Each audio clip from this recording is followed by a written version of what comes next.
If you need to quit your job to start freelancing, you're about to waste a lot of time and money. Here's the truth that most freelancing guru won't tell you. Keeping your 9 to 5 while building your freelancing business isn't just safer, it's actually smarter. It forces you to be strategic, removes financial desperation, and prevents you from making terrible business decisions. But here's the problem: most people fail because they don't know how to find the right time or where to even start. I'm going to show you the exact system that lets you build a profitable freelance business in 10 to 15 hours per week while keeping your paycheck. And this is my strategy, just the step-by-step framework that actually works. And by the way, I'm Maggie. 3 years ago, I was working the traditional 9 to 5 that made me end up miserable. And you know the feeling: commuting, office politics, and watching the clock by minute. So I started freelancing on the side, just a few couple hours a week. And fast forward to today, I'm a full-time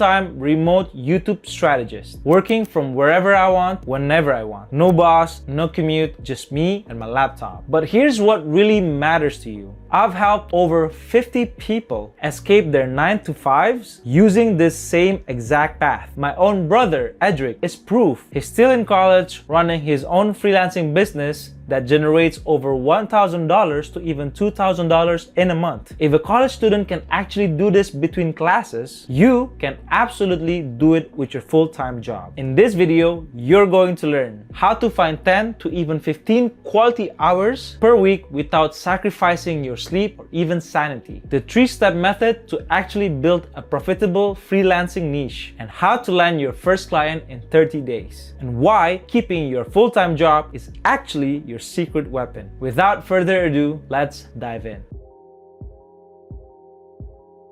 First thing first, you're probably thinking, Eggy, I barely have time to breathe. How am I supposed to start a freelancing business? I get it, but here's what actually changed everything for me, which is the 168-hour exercise. Every single week, you have 168 hours, same as Elon Musk or Beyonce. The only differences is how you use them. So let's do this right now. I'll actually want you to pull up your phone and open a notes app, or even grab yourself a piece of paper. Here's how we actually break it down. For sleep is 8 hours, multiply that by 7 days, which equals to 56 hours. Work is 8 hours, multiply that by 5 days, which is 40 hours. And commute, I would say the worst for me was commuting back and forth for 2 hours in a day. So let's have 2 hours, multiply that by 5 days, which is 10 hours. And the basic life stuff, which is, you know, wearing your clothes, taking a shower, eating, exercising, that equals to 3 hours, multiply that by 7, which is 21 hours. This totals to 127 hours used in a given week. That leaves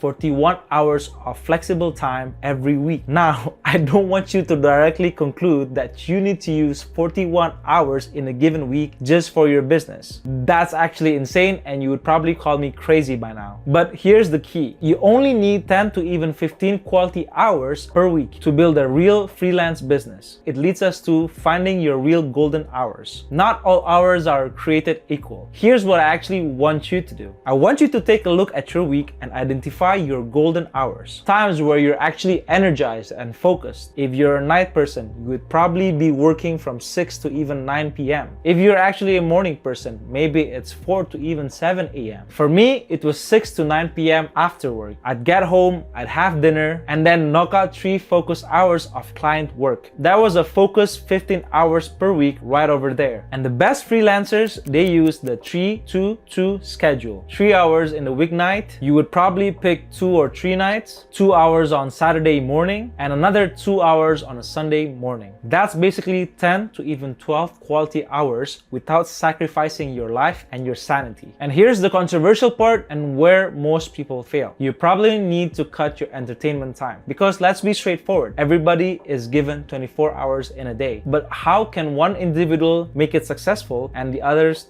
does not? It needs sacrifice. The average person watches 3 to even 4 hours of TV every day. TV, not just television, probably scrolling through your TikTok, Instagram reels, and even watching YouTube for entertainment. That's 21 to even 28 hours per week. I'm not saying never to watch your favorite animes, Netflix, or even YouTube entertainment videos. What I'm saying is, would you rather be spending those 15 hours building your dream life or watching other people live theirs?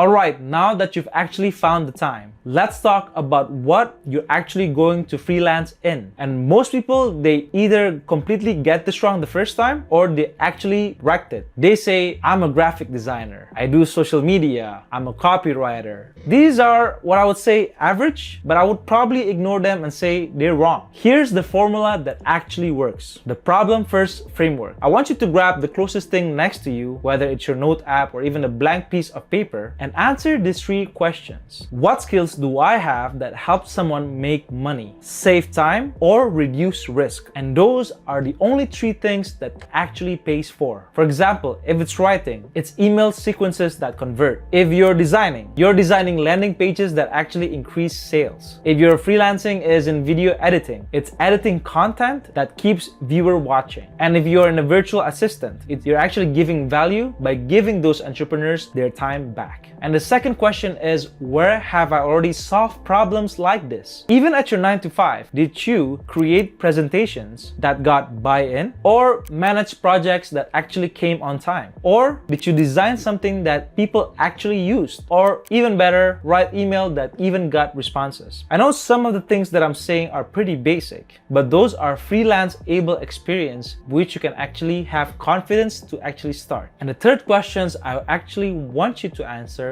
is, who do I actually understand? And this is your secret weapon. Pick a niche based on industries you've actually worked in, based on the people that actually like you, with the same backgrounds and struggles, and also communities that you're already part of. I'm going to go over some examples. A bad freelancer, they only say, I'm a freelance writer. But a good freelancers, they actually say, I write launch emails for SaaS products that drive early signups. Another example is, I do social media. A good example is, I create LinkedIn content for B2B coaches that attract qualified leads. And you see the difference? The second one tells the client exactly what problems you solve and who you solve it for.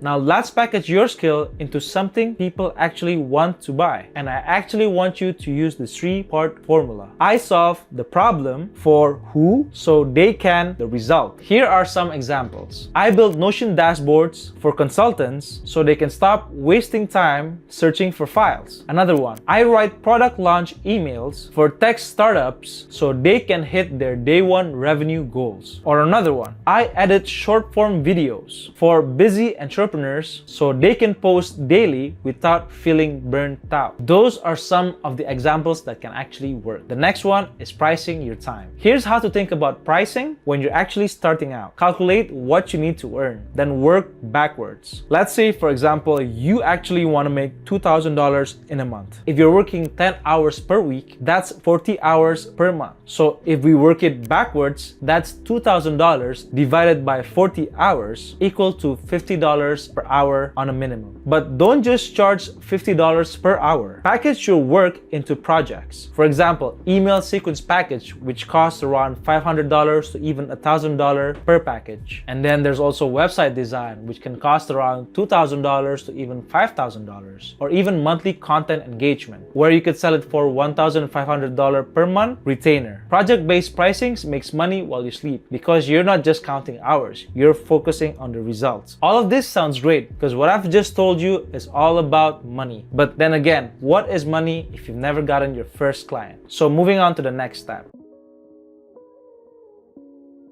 This is where most people get stuck. They build the offer, but they never actually get the clients. And here's the truth. Your first ever client would probably come from someone you actually already know of. And this is what I call the network activation method. I've been an insurance agent before, and what I like to do is having warm outreach leads. And this is what I'll probably tell you to do. The first week is to make a list of 20 people. It could be your former coworkers, your college friends, your family members, or even your LinkedIn connections. And I actually want you to send them this message. Hey, name, quick update. I'm officially offering your service for your niche. I'm helping type of client with problem you solve. If you know anyone who could use help with that, I'd love an intro. No pressure at all, just wanted to put it on your radar. Link to your portfolio or samples, and then end with the thanks. And after you've actually sent a bunch of email in the first week, the second week is what I would call your portfolio portfolio sprint. You don't actually need clients to prove your value. You actually need evidence you can solve the problem. In the second week, I want you to create 2 to even 3 sample type of project. You can actually pick a real business and redesign their logo, or you probably have a good idea in writing an email sequence for a product. Or the last one is create content for a hypothetical client. For example, whether it's your gym friend or even your architecture friend. I want you to do any of these things that actually shows you have proof of work and label it clearly as spec work or portfolio sample. And by the third week or the last final week in a month, week 4, this is where I want you to go to third-party platform, the platform approach. I actually want you to create profiles on Upwork, Fiverr, Contra, or even LinkedIn services. And this is just a proposal template. Feel free to edit it however you want, but it goes something like this. Hi name, just read your listing. This sounds like something I'd be great for. I've helped similar clients solve similar problem by what you did. I have a few ideas just from reading your post. Would you be open for a quick call? And then you would attach your link to portfolio, ending with the thanks, your name. If I were to look at this email, it will probably be short, confidence, and also action oriented. Technically, I want you to apply to 5 to even 10 jobs per day with this template, and you would surely get responses. Moving on to the next part.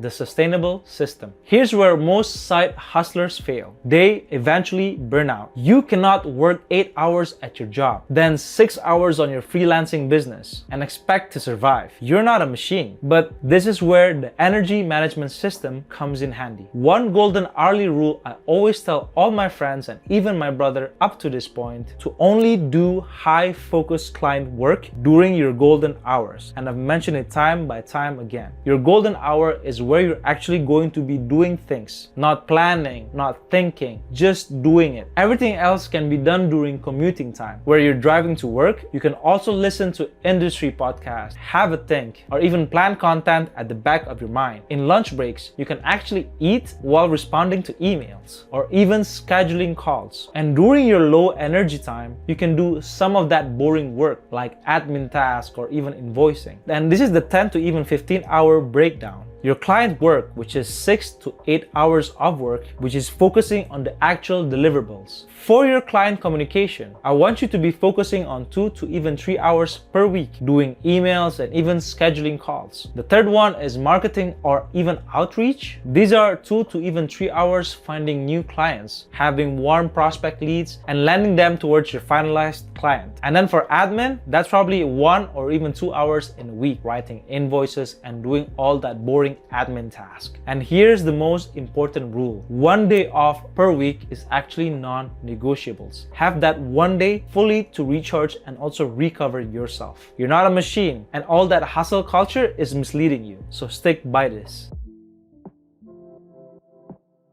Okay, once you actually find your client, once you've actually sold your services, you have a pretty good steady portfolio backing you up and you've made a name for yourself in the market. So when do you actually quit your 9 to 5? Here's the rule I will always live by. Don't quit until your freelance income consistently covers your expenses for 3 to even 6 months. Not one good month, not one big client, but a consistent, predictable income where you know money is going to come in at this month and the next month and the next month for 3 to even 6 months. This is how your financial checklist should look like. Freelance incomes cover 100% of fixed expenses. You'll probably have 3 to even 6 months of savings in your bank. What I would always stick by is 3 or more active clients with a diversified income. You would always have a new clear pipelines of new leads. And the last one is a repeatable client acquisition systems. A lot of freelancing guru will probably tell you to quit your job, but the beauty of building while being employed is you can actually test ideas without being pressured. You avoid desperate decision making and you build momentum before going all in. And you have proof that your business actually works. Most successful freelancers spend 1 or 2 years building their business part-time before transitioning full-time. Don't rush it. Your 9 to 5 traditional job is your safety net and also a part of your advantage. And for the final section, let's move on to common mistakes to avoid.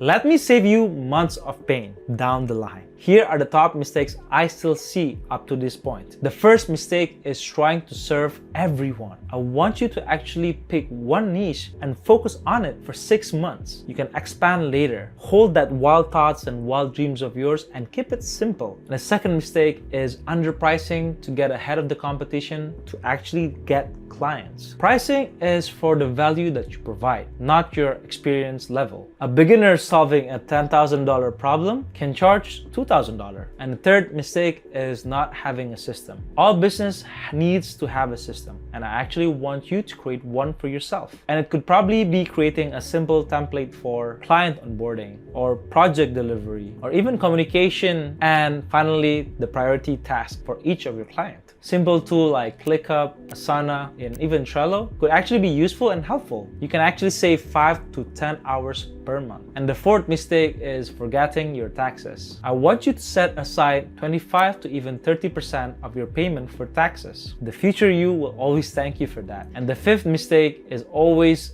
focusing on your freelancing business and ignoring your day job. Like I said, your day job is your little secret weapon. Keep at it. It's your safety net. Focus on it. Keep performing well at work. You need those paychecks to actually pay your bills, utilities, and those references. Well, all right, let's actually wrap this up. Building a freelancing career while working full-time isn't just possible. It's actually the smartest way to do it. You have the time, which is 10 to 15 hours per week. You have the skill, even if you don't realize it yet. And you have the safety net, which is your monthly paycheck from your day full-time job. All you need now is to actually take action. And after you've actually finished watching this video until the end, first of all, I want to say thank you. But I'll give you this homework checklist for you to actually do. I actually want you to grab a piece of paper, do your 168-hour audit to find your golden hours for 10 to 15 hours. Pick one freelance service to offer to focus on the next 6 months. I want you to create 2 portfolio samples, and I actually want you to reach out to 10 people in your network. And then I actually want you to set up a profile on any of the platforms like Upwork, Fiverr, Contra, and all the things I've mentioned above. If you do those 5 things, you'll eventually be ahead than 90% of people who just think about freelancing. Now go build something your future self would thank you. Thanks for watching. If you want to see more related videos like this, check out this interesting video right over here. And again, this is me from Eggy signing off. See you in the next video. Bye-bye. No.